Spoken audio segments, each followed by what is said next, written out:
Welcome to the Radical Lifestyle Podcast, brought to you by Generation to Generation, where you'll be inspired by the past, equipped for the present, and prepared for the future as we engage in conversations with people from around the world.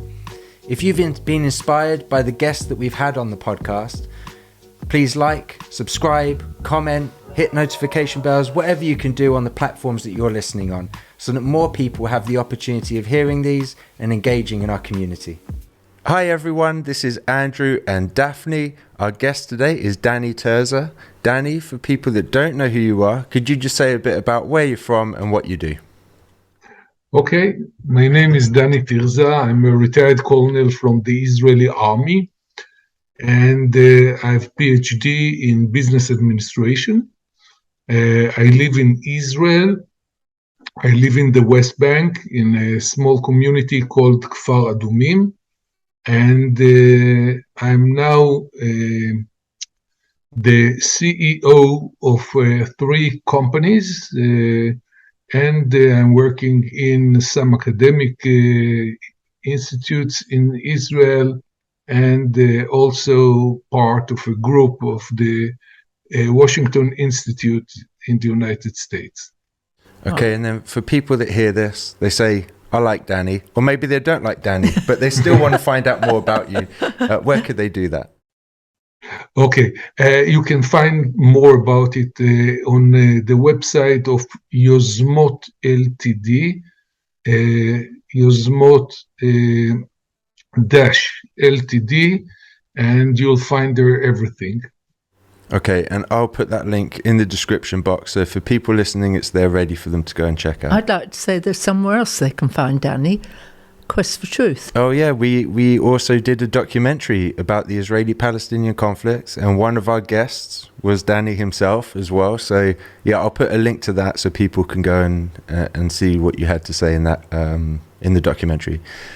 Danny, before we get into some of your time with the IDF and your role as a chief architect for the security barrier, could you just give us a bit of your background? Where did you grow up? What was it like growing up there? Things like that. Okay, I was born in a small village near Jerusalem. At that time, it was an agriculture village, not anymore. My family from my mother's side is originally from the north of Israel, a place called Sfat. And as we know, for all the generations, they lived in that small place. It's a small community that kept the life in Israel for generations on generations. And my father's family, and my father was born in Israel too, but his father came here as a pioneer in 1919 from Galicia. Wow. He was one of the first people of the Shomer HaTzair. The Shomer HaTzair is a communist group that came to Israel at the first years of the 20th century, and they tried to make here kibbutz, which is a life in a communa, where people are doing everything together. They put the money together. Everyone gives what he can and takes what he needs. And it's not a normal life, but from this place I was educated. So I lived in this village near Jerusalem. I grew up in Jerusalem itself because I was driving every day to Jerusalem. I learned in the Hebrew Gymnasia in Jerusalem, and I joined the army at 1976. Okay, and growing up, were you impacted yourself by terrorism, things like that? Were you exposed to that as a kid when you were growing up? Well, yes. First of all, my father's name, named after a guy called David Nishri, that was murdered by Palestinians in 1936, and he was called after his name, so it's part of it. But when I was 10 years old. Um, they started the wave of terror in Israel after the 67 war. And from that moment, you are living in a place that there are terror attacks all over the area from time to time. And you have to keep yourself, you have to tell your parents where you're going, you have to be all the time aware. And I myself, I joined was called the civilian guard, that is a volunteer group. When I was 16 years old, it's not a normal thing. Usually people are doing it after their army service, but it was 1973, the time of the war that Israel was in, and I took responsibility of the people that kept or guard our village. And I did this duty although I was under 18. Wow. So what inspired you to do that? Why did you sign up you kind of signed up for the IDF early? Well, it's not the IDF. It's, you are volunteering to things that you know and you believe that you can do something for the public. And that's what I try to do. I try to do it as I volunteer to this organization. I volunteer it's like the Red Cross in Israel. It's called the Red Magen David or the Zan. It's the same organization, but in Israel, it's another sign. So I joined that organization as a volunteer too when I was 16. I try to do, and all my life, I'm trying to do the best, not only for myself and for my family, then for the public in Israel. Mm. Well, so now we've got the background. And now, what is this thing that people call, what do people call it? They don't call it the security barrier. Well, they can call it lots of things, but you could call it the apartheid wall. People call it that. I mean, they have lots of names for for what you've been involved with. So can you take us on a journey of what this is and your story of your involvement with it? Because we have been inspired by you and by your story, and we just want more people to hear. And this, one of the reasons we included the security barrier in our documentary is we tried to hit as many hot points as we could. And the security barrier is one of those hot points of contention when it comes to Israel. So I think this would be really interesting for people to be able to actually hear from the man himself who is behind the designing and where it was located. And most, I would say, of the people who are listening have never been to Israel. So they've just got the newspapers or internet these Which are days. always very fair when it comes to Israel. Not. Okay, so I served in the army for 30 years, and all these years I took part in counterterrorism issues, counterterrorism, thinking tanks, and of course operations on the ground. I'm coming to 2000.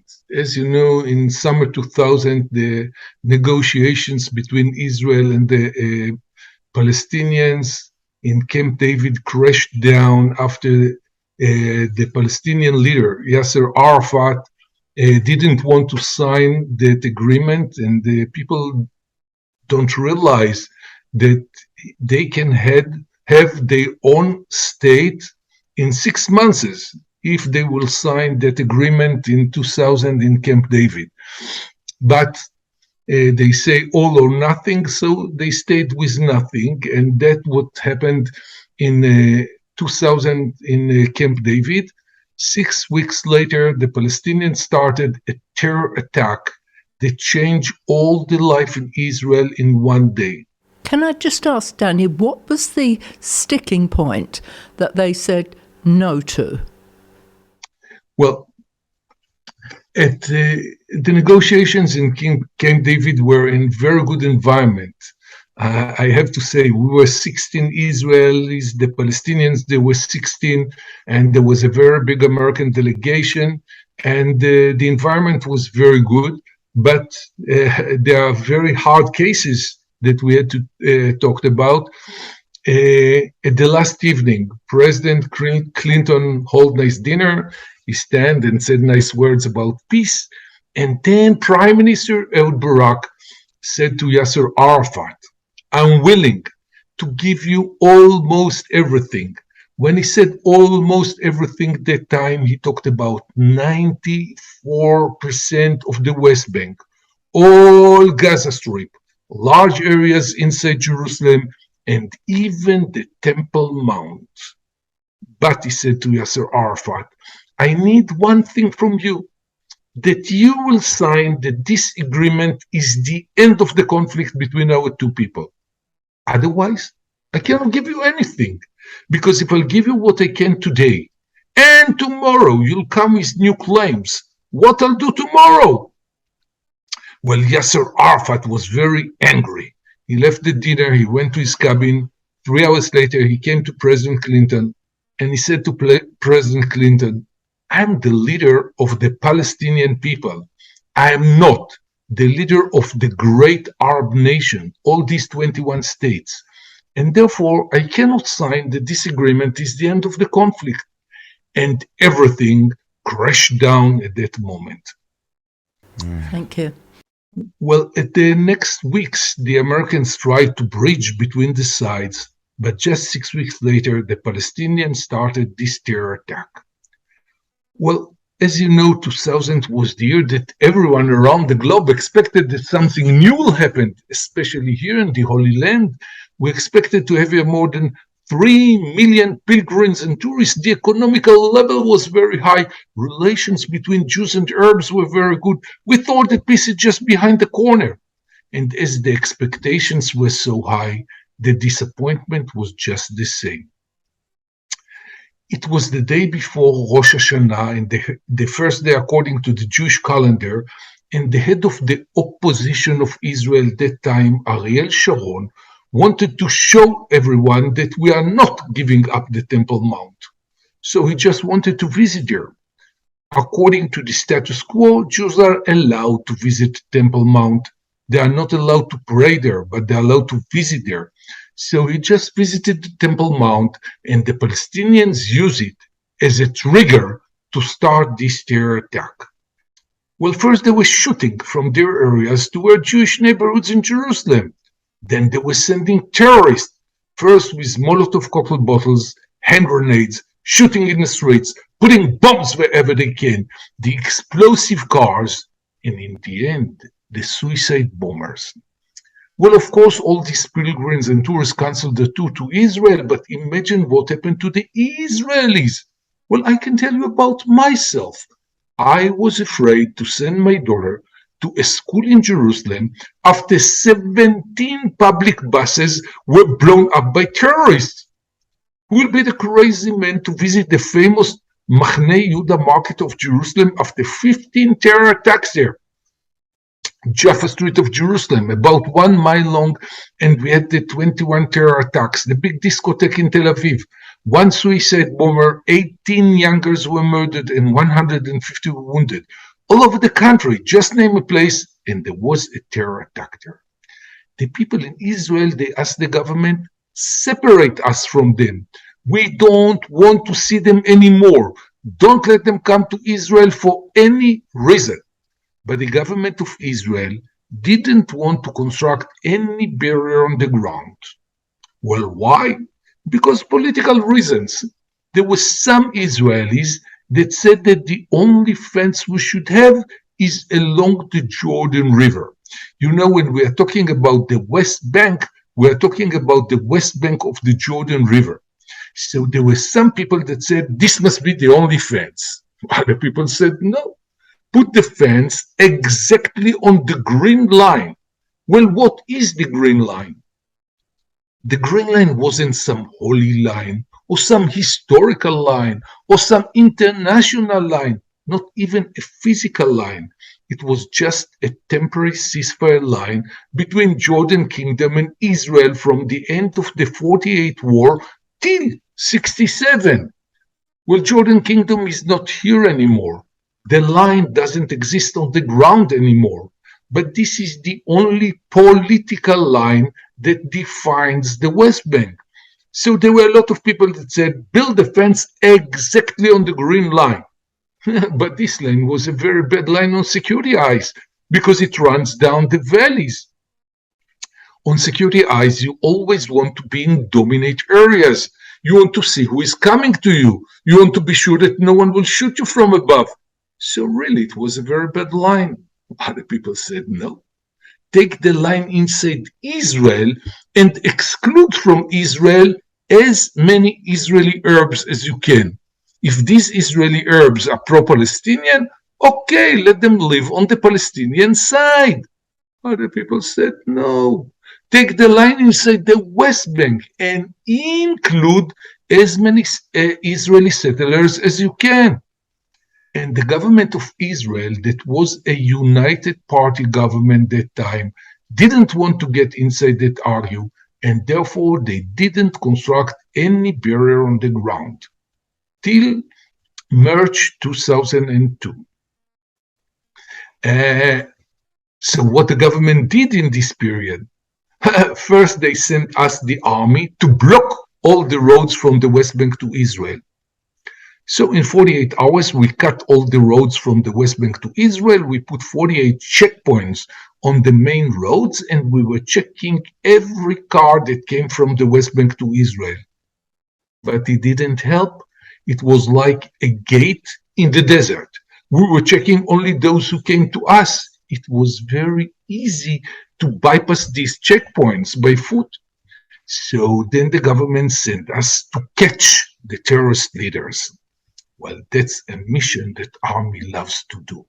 Because if you get the precise information, the precise indication about some terrorist, and you're getting very quietly to his house, or to his headquarters, or to his shelter, and you get the right man in the right time, and you bring him to court in Israel.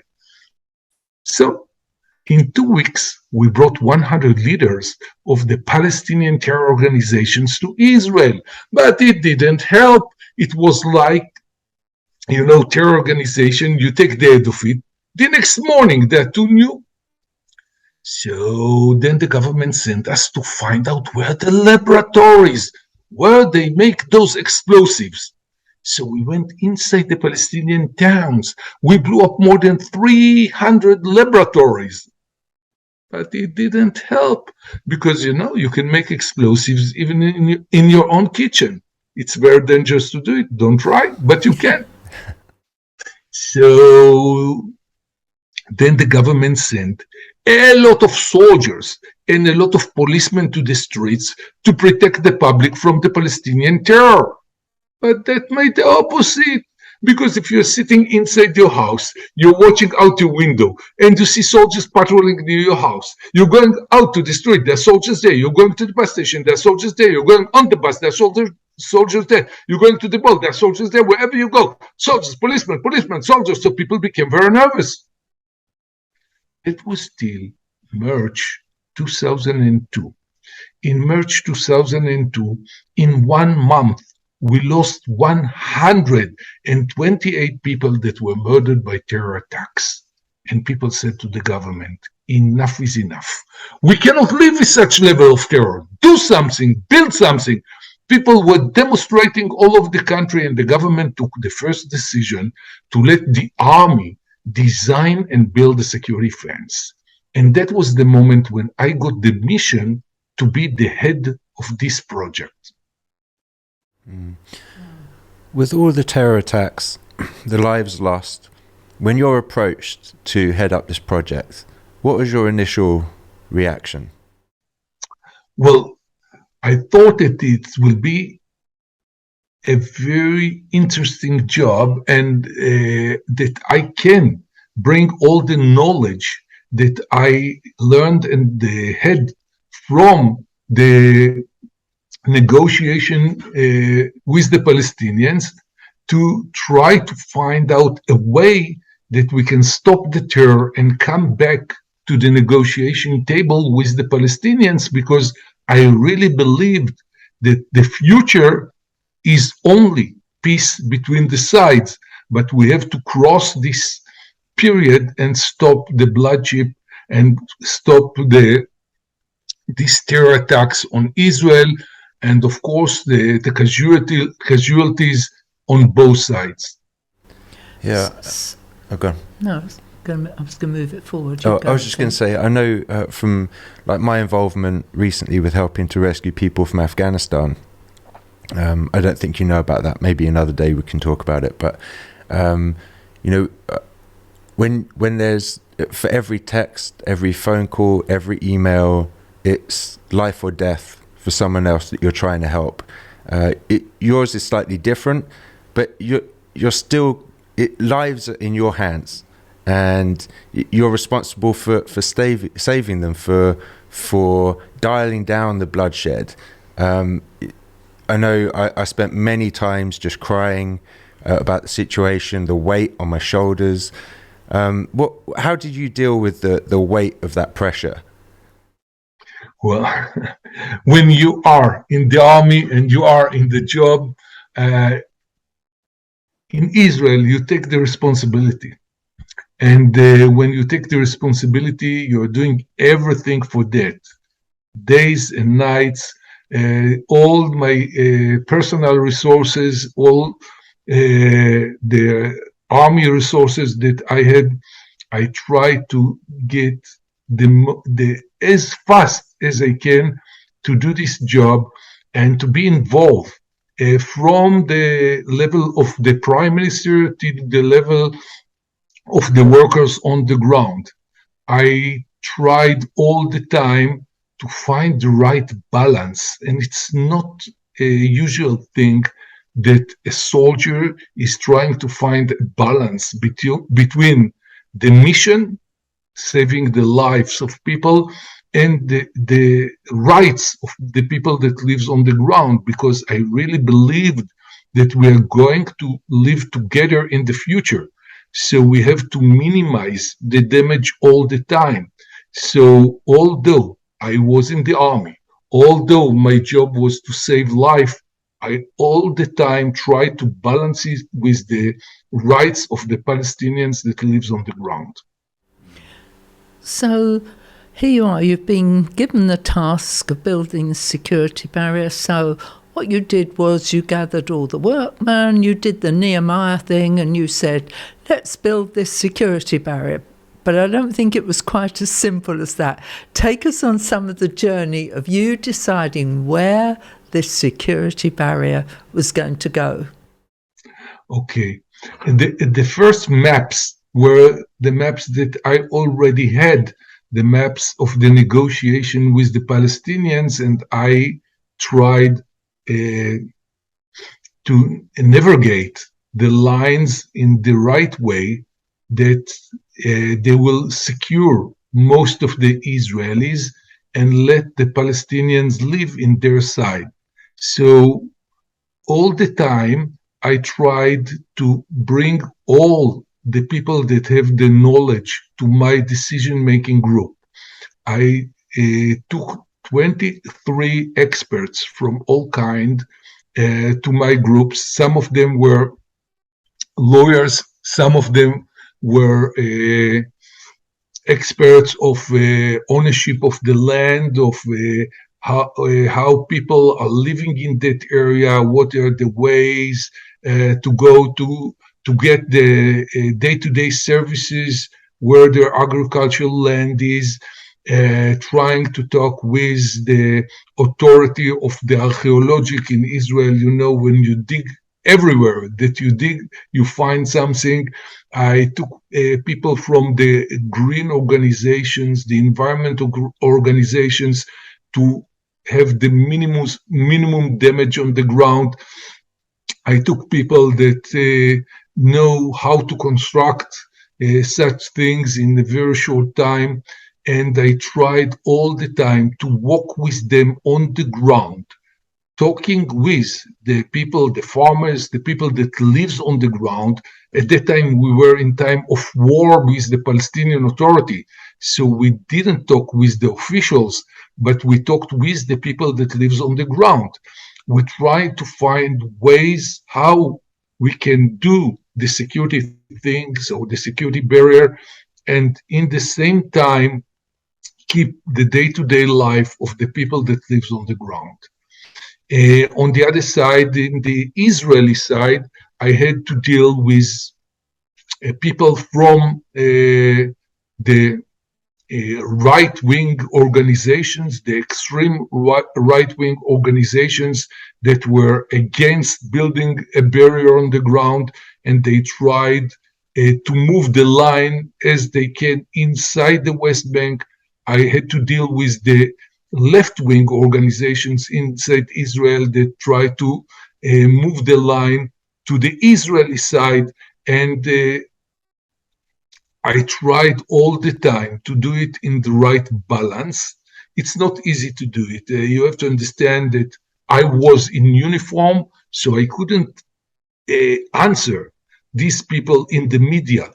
And when these left-wing organizations wrote against me a lot of articles, and they were in the media all the time, and they said that I'm doing things to the Palestinians, that peace won't come, and I'm doing things only because I'm religious and only because I live in the West Bank.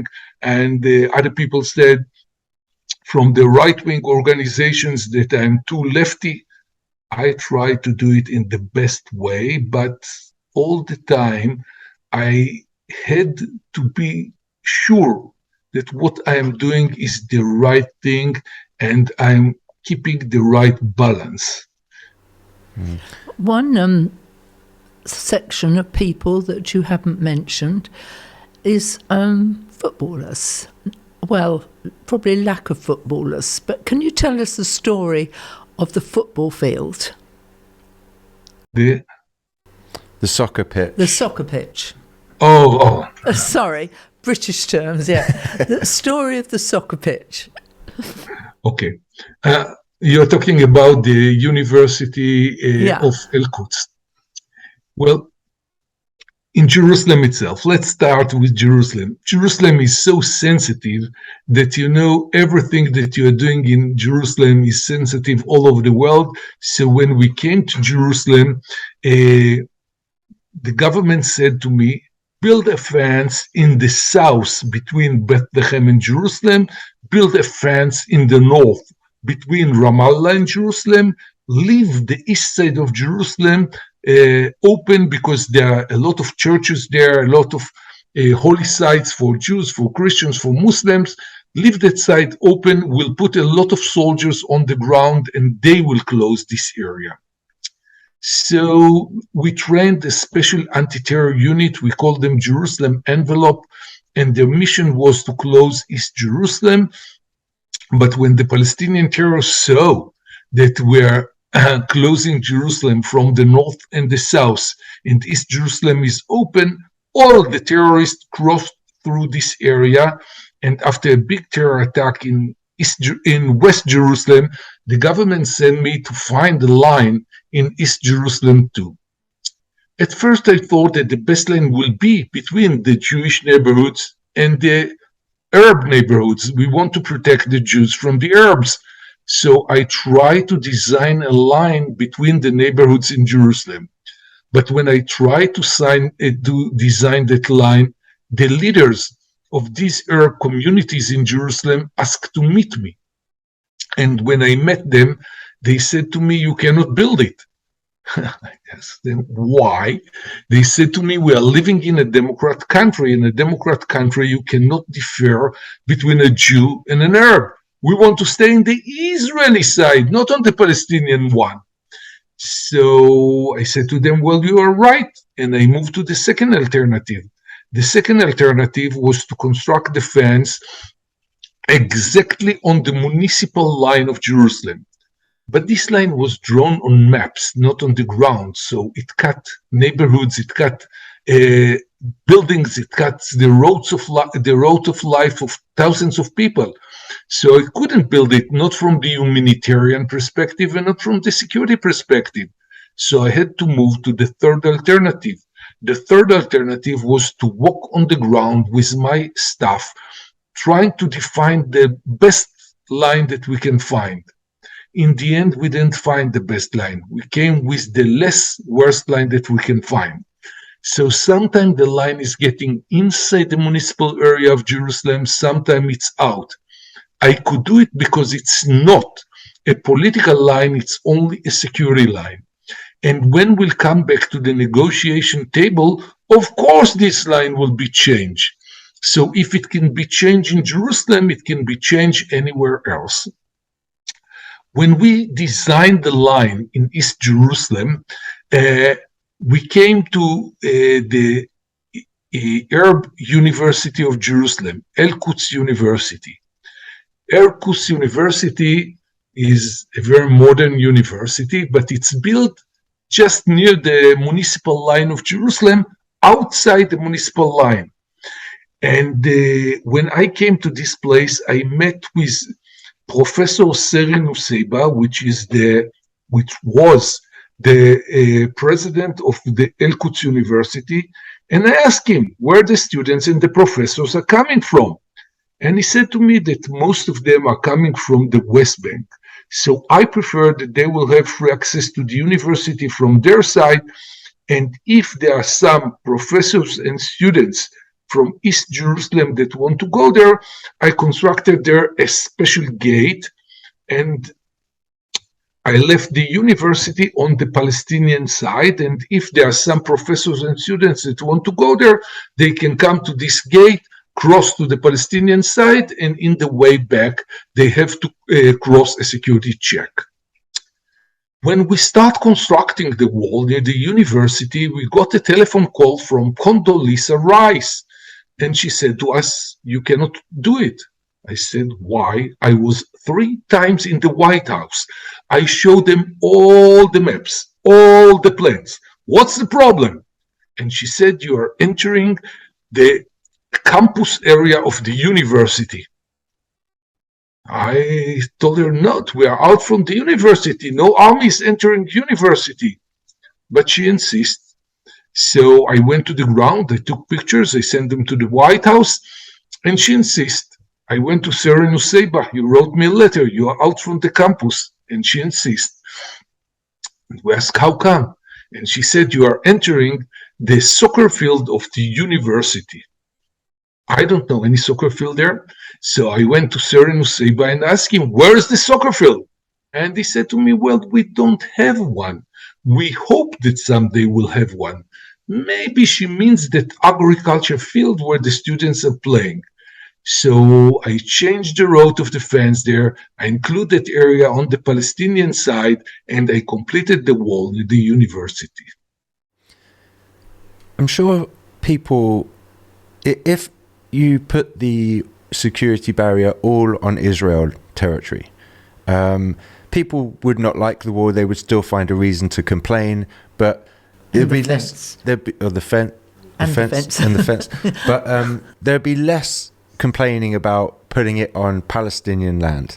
So, could you give a couple of examples of why you had to put it onto Palestinian land? What was the reasoning behind that?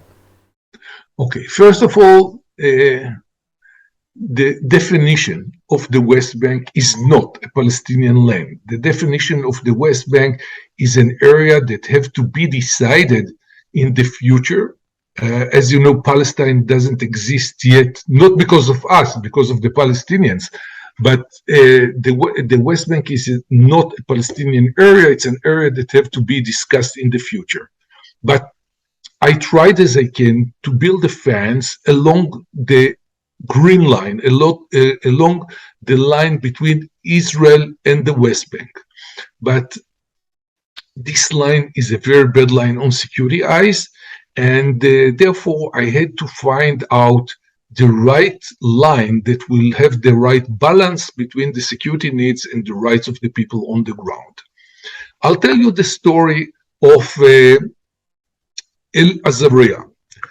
El Azariah is a Palestinian town just nearby Jerusalem, East Jerusalem, and there is a small forest between El Azariah and Jerusalem.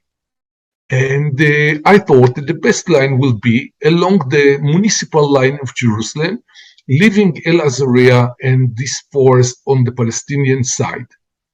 But in El Azariah, there is a Christian holy site, Lazarus' tomb, or Bethany. Thousands of pilgrims are coming there every year, and there are 17 monasteries from all kinds in this small forest. And when I came there and I designed the line, leaving them on the Palestinian side, the priests and the nuns of these churches came to me and they said to me, please don't let us stay on the Palestinian side. We don't want that what happened to the Christians in Bethlehem will happen to us here. Please let us stay on the Israeli side. So I tried to design the line between the forest and the buildings there. There is no space between them. So when I start working, the Anglican bishop came to me and he said to me, please, we have here so small land, go to the Franciscans, they have big lands. I went to the Franciscans, they said to me, well, we have here so anxious olive trees, go to the Lutherans. I went to the Lutherans, they sent me to the Greeks. I went to the Greeks, they sent me to the Russians. And I couldn't get out from them. So I said to them, sit together, find a line, and I'll build it. They said to me, no, we are not talking to each other. So I had to call the ambassador of the Vatican in Israel. At that time, he was a very unique man. His name was Pietro Sambi. He was the nuncio of the Pope in Jerusalem. And I said to Pietro Sambi, please help me to help your people. And he said to me, no, we are coming here with good faith to everyone. I won't help you building walls in Jerusalem. So I said to him, if you are not helping me, I will leave them all on the Palestinian side. So he said to me, I'll just help you to guard them all. So we had a meeting in hotel in Jerusalem. Everyone came with his traditional uniform. I came with my army uniform, of course. I talked there for 2 hours. I showed them all my maps, all my plans. And in the end, I realized that no one understood me. And it's not only for my lousy English. It's because these people are religious people.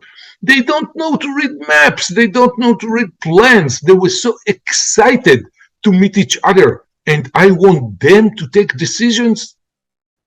So I had to fly to the Vatican. And I met with the Deputy of Secretary of State of the Vatican. He was prepared for this meeting. He has his own maps, his own plans. We were talking there. And in the end, he said to me, well, you are a Jew. You cannot understand it. He said to him, why? I know every priest by his name. What's the problem? And he said to me, these people are sent here in a mission. Their mission is to convert Muslims, not to convert Christians. So they have to have free access to the Muslim side. I said to him, no problem. So I will leave them on the Palestinian side? He said to me, no. He signed on my maps, and I came back to Israel, and we constructed on the ground. It took 2 years to have the decision where to build it, and 7 months to construct it on the ground. Today, all the monasteries are on the Israeli side, but the tomb itself stayed on the Palestinian side. So I had to construct there a special gate, Lazarus Gate. This gate is normally closed, but there is the telephone number of the border police there. So if they need to cross from any religious reason, they can call the border police. They are opening the gate for them. And in the way back, they have to cross a security check. Once a year, on Sunday of Palms, there is a very big parade from the tomb of Lazarus to the old city of Jerusalem. We are opening the gates. Thousands of pilgrims are coming, and it's a great parade, but it happens only once a year. So, Danny, for people listening, they probably have a picture of what this looks like. As Andrew said, it is a wall, but it's not all a wall. Can you describe what this looks like? I mean, how does it keep people secure? And then can you take us, if I'm from the Palestinian Authority and I'm coming through the security checkpoint in Jerusalem, what is that like for me, and how have you developed that, even to respect them as they're coming through? Can you take us through so people have a picture of what this might look like and how they both operate? Okay. First of all, the fence, the security fence, is all around the West Bank. So you cannot cross from the West Bank to Israel unless you cross a checkpoint in your way. Inside the West Bank, there is free movement for every Palestinian.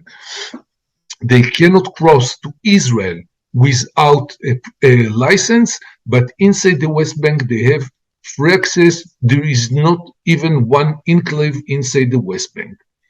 The security fence is built from 92% of wire fence and 8% or less than 8% of concrete walls. So how it works? First of all, the fences. It's not only a fence, it's a whole system. It starts from the Palestinian side with a simple fence, a lot of barbed wires on it and red signs. It's written there in Arabic, in English, and in Hebrew. Don't come in, it's a closed army area. So innocent people are not supposed to be on the other side of it, but it takes you just 5, 6, 7 minutes to cross it. Then there is a small ditch or cliff that no car can cross it, and then there is the fence itself. The fence is built on a concrete belt that it's about 60 centimeters underground, and the fence itself is about 3 meters and 10 centimeters high.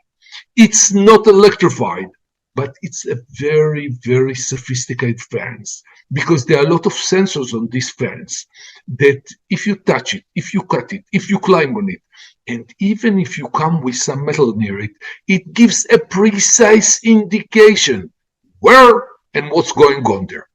At the moment that we get this indication, the cameras that we have all over the area are moving, so we can see, is it a child that runs after his ball, or it's a terrorist that wants to cross to Israel? At the moment that we get this indication, 3 patrols are running. 1 patrol is running to the fence, the other 2 patrols are running to the closer Israeli village, town, settlement, that we can close the area and catch the man in his way to his target. Then you can see on the ground between the fence and the patrol road, there is 5 meters wide of a dirt path. We're cleaning this dirt path twice a day, once in the morning, once in the evening. So if someone steps on it, he leaves a footprint on the ground, and that's another sign for us. And then there is the patrol way.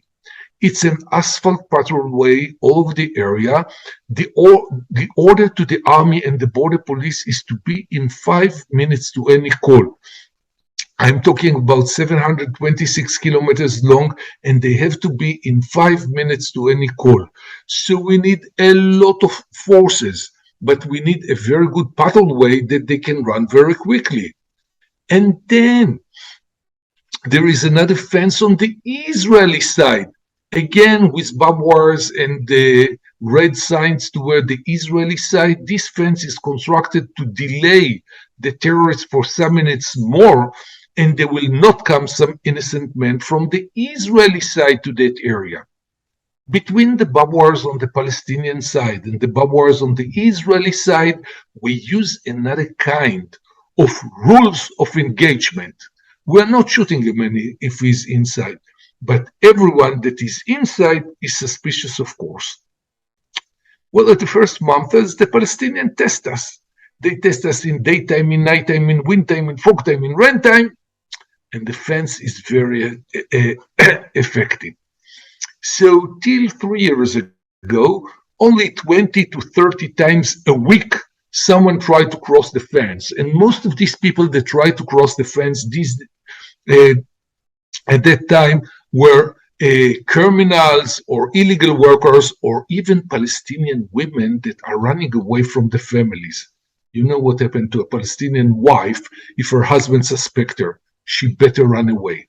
But what happened in the last 3 years was that the army took some of these forces to other missions, so the Palestinians succeeded to make holes in the fence and cross to Israel. After the last wave of terror that we had here in April 22, the government decided to repair the fence, and now the fence is closed and no one can cross from the Palestinian side to the Israeli side unless he comes to a checkpoint. But in 8% of this project, there are concrete walls. Well, why concrete walls? I tried to construct wire fences all over the area, but when we came to urban areas, and I didn't have space to build a system that, as I told you before, that let us time from the moment that a man crossed the fence till his target or the first Israeli houses, I had to construct concrete walls that it will take them the time to cross from their side to the Israeli side. And we decided not to destroy or evacuate even one Palestinian house by building the fence. I'm talking about 726 kilometers long, and not even one Palestinian house was destroyed or evacuated by building the fence. So when we came to urban areas, I had to construct concrete walls.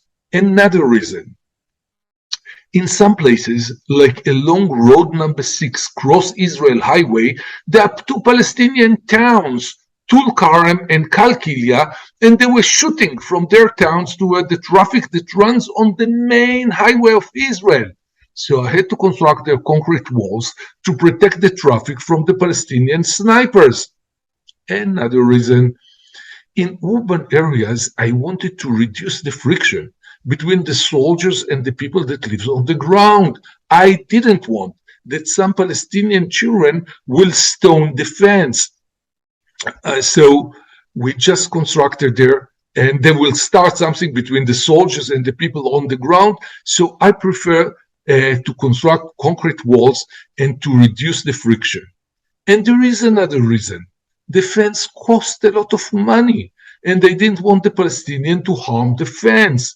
And therefore, in urban areas, concrete walls. So people says to me, okay, we don't like it, but we can understand it. But why so high? It's 9 meters high. Why so high? Can you make it some shorter? Well, really, at first I tried to construct only 6 meters high. But 6 meters, if you climb it, some people can jump. 9 meters, nobody jumps. So it takes you time to climb it. It takes you time to get down. We have a lot of cameras and sensors to the Palestinian side, so we can see if someone starts climbing the wall and just wait for him in the Israeli side. So it's very effective. So people say, okay, we can even understand that. But why so ugly? Well, really, if you go to the Palestinian side, you can see on the walls, there is very, very bad graffiti against Israel. That's obvious, that's in their side. But even on the Israeli side, if you go to Abu Dis neighborhood in East Jerusalem, you can see on the walls there it's written, from Warsaw Ghetto to Abu Dis Ghetto, or all the Israeli soldiers are Nazis, or freedom to Palestine, or look where the American taxes are going to. A lot of very bad graffiti on the Israeli side of the wall. So at first I sent my soldiers to erase the graffiti. But you know graffiti, you erase it, the next morning there is worst one. But then I had a tour of the members of the City Council of New York City. And they said to me, no problem. We have a special paint that we're putting in the subway that you cannot make graffiti on it. Well, I sent my men to New York. They brought the stuff. I put it on the walls, and I brought Israeli paint spray. And the spray works. But then I realized that we are living in a democrat country. In a democrat country, people have the right to protest, and they even have the right to draw graffiti on walls. I know that in a lot of countries it's illegal to draw graffiti on walls. In Israel, there is no law against it. And I believe that it's better that people will take out their anger by graffiti and not by violence. So today we let the graffiti on the walls. And when I'm driving along the walls and I see this very bad graffiti, I'm proud. I'm proud to live in such state that can let such graffiti on the walls and know that it's part of the democratic system inside Israel. But how people can cross from the Palestinian side to the Israeli side? Before the fence was built, about 600,000 Palestinians were coming every day to Israel, half of them from Gaza Strip, half of them from the West Bank.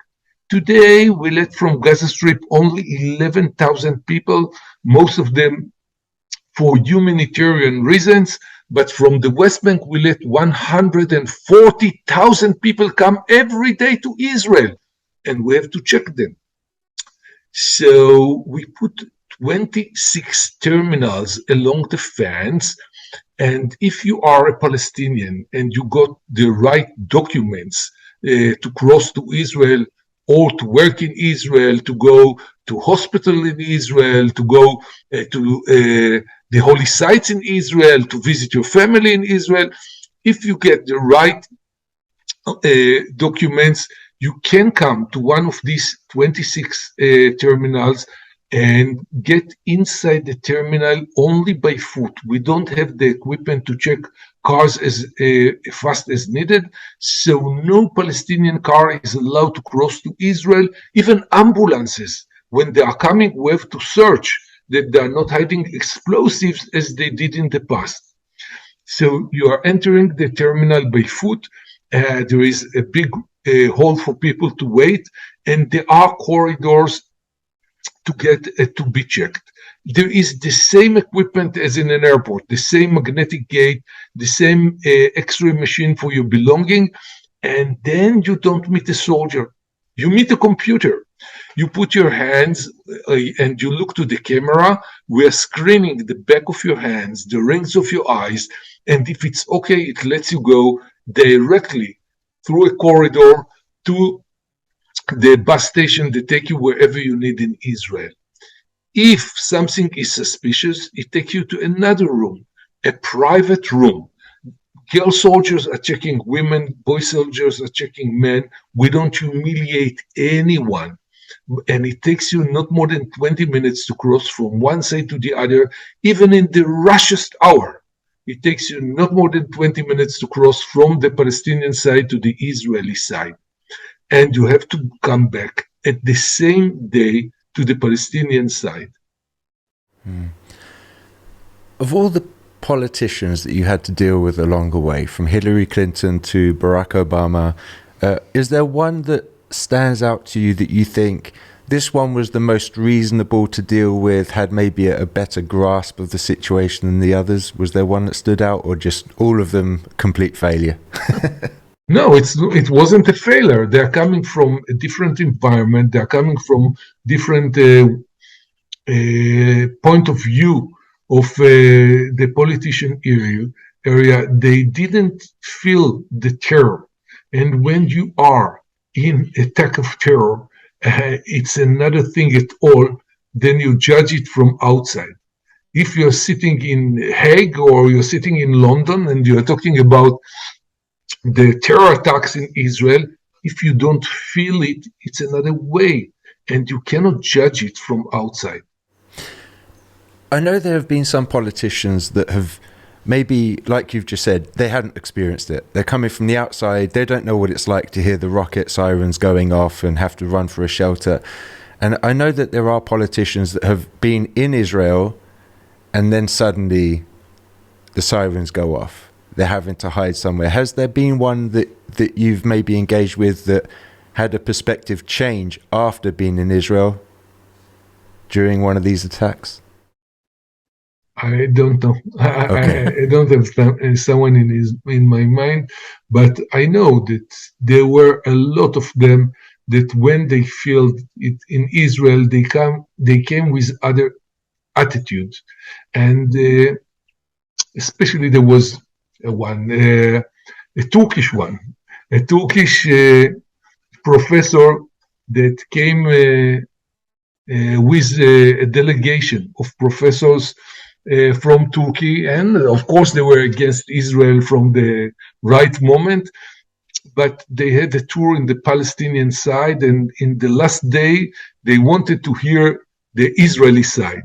So they gave me 2 hours, and I took them to a tour in Jerusalem, and after this tour they said to me, well, we think that there is another way of looking about the things that we heard in the last week.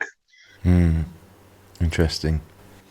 So I think another issue for people who have never been to Israel, never been to Jerusalem, is the perspective of size. I mean, if you're coming from America, somehow you think that Israel is probably a bit smaller than America, and the other nations a bit smaller. Well, that's what their perspective is when you come from abroad. And they think the other nations are kind of far away. Can you give us some perspective of the size of Israel, the proximity of Israel? Because I think that changes a lot in people's thinking as well. I think it might have been with you, or maybe it was with someone from Stand With Us. We went to a certain location. She picked up a rock and she threw it. And she said, "Did you see where that rock landed?" And the group said yes. And she goes, "That's where terrorists are living." And so some of them are just within a stone's throw. So yeah, this would be an interesting answer. Okay, Israel is a very small country. If you put the map of Israel on the map of the United States, it's almost 400 times. We're just the size of New Jersey. All Israel, the size of New Jersey. We're making a lot of noise, but really we're very, very small. And the lines on the ground with that just touch the other side. Israelis and Palestinians are living across the road inside Jerusalem. You can see first of all, Israel is a multicultural state. When you walk in Israel, you don't know who is whom. You don't know who is Israeli, who is coming from abroad, and who is a Palestinian that just came this morning from the West Bank. Everyone in Israel, there are so different people in Israel, and Israel is an open society. Even if you don't talk the language in Israel, people can understand you. It's just a normal thing in Israel that people are coming. Even Israelis, that some of them are immigrants from other countries, as you know. They don't speak very well Hebrew, so it's not a thing that someone, you call him Forgan or something, this man is not belonging here. Israel, and especially Jerusalem, there is a great difference between Jerusalem and Tel Aviv. Tel Aviv looks like New York. It's a modern city. People are coming from different places. It's not like Jerusalem. Jerusalem is more traditional city, but there are so many traditions in Jerusalem. You know, just Christians. There are, I don't know how many varieties of Christianity are in Jerusalem itself. Of course, Muslims, Jews from all kinds. People are coming from different places all over the world, and Jerusalem is open for everyone. People like to talk to the other. You meet people in the street, they're talking to you. It's not, I was a lot of times in London. Nobody called me, nobody started talking with me. But in Jerusalem, people are saying, okay, what you're doing here? Where are you coming from? What you want? Can we help you? It's open society. It's something that you feel good when you are coming to Israel, and especially in Jerusalem itself. Go on. No, go on. As we start to come to the end, could you just maybe share a bit about your heart for the future? I know that when we've had you share with our groups, I really like some of the things you say at the end about your heart for the situation and what you would ultimately like to see. And I think it'd be really good for other people to hear some of your heart around this as well. Okay, so I myself, I really believe that there is no other solution than a two national state solution. Although we believe that all this country belong to us, from the Mediterranean till the Jordan River, that land was the land that was promised us by God, and we really believe that this area belongs to us. We are ready to give something that belongs to us to the other Palestinians, because we don't want to rule another nation. That's against the Jewish moral, that's against the values of the Jewish people. And therefore, I myself believe that although all this land belongs to us, we are ready to give the Palestinians the way that they can rule their own life, they can have their own state, and we can good relations between two states, just neighbors, one near the other. I pray for peace 3 times a day. I'm doing my best, although I am not official anymore, that this day will come and we'll have peace agreement with our neighbors, the Palestinians. At that day, that there will be no frighten of terror anymore. I want to be the one that will take off the first stone of the wall in Jerusalem. I love this city so much. I have so many friends in the other side. So really, I hope that they will come and there will be no need for the security fence, and we can live here together with our neighbors, the Palestinians, like people are living in normal places in the world. Danny, thank you so much. It's always a pleasure getting to talk to you and hear something from you, just spending time. So thank you. We really appreciate it. Did you want to say anything else? No, I just said they want to meet Danny face to face. They can join one of our tours, and he is always there. So you can put a link to that. Yeah, I can put a link to that as well. Yeah. Danny, thank you so much for taking the time. We really appreciate it. Yes, thank you, Danny, so much. Thank you for all you are doing, and it's great to see you every time in Jerusalem. Thank you so much. Thank you for listening to this episode. Remember, if it inspired you, share it with others so we can see more people engaged in this community.